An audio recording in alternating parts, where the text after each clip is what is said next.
When you have your Tangle Town all drawn out in warm colours on this side and cold colours on this side, you can then begin to add some light shading with your watercolour pencils. And we want to keep it light because the colours in between these dark colours, we don't want to wash in too much, otherwise we'll actually lose the outlines of all our buildings. So I'm going to begin with a variety of different colours that are not the same as the colours that I've used on the buildings. I'm going to start over here with this one, and I'm going to start adding some yellow, and I'm just going to shade in very lightly, and this will give me a really lovely wash when I come to add water to it, and it'll be quite pale, which is what I'm after. Now you may remember from this picture that we did before that where things overlap we would expect to see them be darker because they will be in the shadow. So just here I'm going to add under the eaves of the building, I'm going to add some orange and just let that blend in just there, and that will make that a little bit darker. I'm going to do the same here for the front of the building.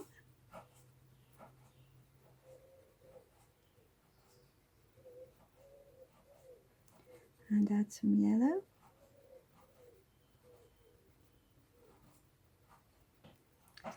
And then make that a little darker just there, where it's going to blend in, and under the eaves a little bit darker. Now the inside of the windows I'm going to do quite a dark red because we wouldn't be able to see them so well. And this part of the roof I'm going to add some detail to in a different colour red as well. So I'm actually adding more patterns as I go, and I'm going to put a very pale yellow in between. I should be careful when I paint that in really carefully so that it doesn't all smudge. So I'm going to keep going with these buildings until I've got them all coloured, and then I will be ready to add the water. This is as far as I've got so far with my picture, but I'd like to show you how we begin to add the water, and so that you can see the progression, and then I shall do a little bit more and we'll work towards getting it finished. Now I'm only going to be adding a tiny drop of water at a time, so all I want to do is just dip the very end of my brush into the water. I'm not going to get any water up here because then I've overloaded my brush. If you do find you've got too much water, then use the paper towel at the side of your paper just to dab that off. And I'm using a very fine brush because these are very fine lines. So I'm going to begin over on this side here with this house, and I'm just going to brush down where I can see my lines, and you'll see that it makes a really lovely bright colour when I start to add the water.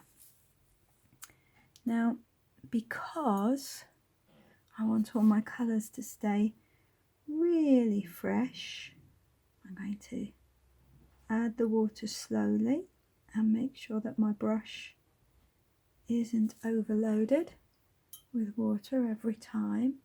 Surprising how little you need to make a difference.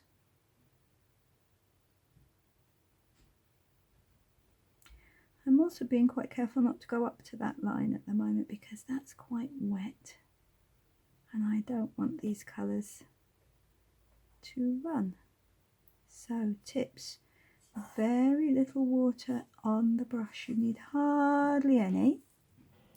Take your time, wash your brush frequently and dab it on your paper towel to stop it from being overloaded with water, and then just follow the lines.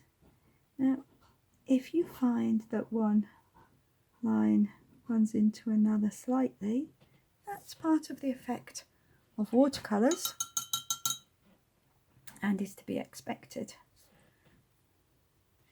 Now these tiles, because I haven't put any other colour in the middle, I'm going to allow the colour from the edges to bleed into the middle,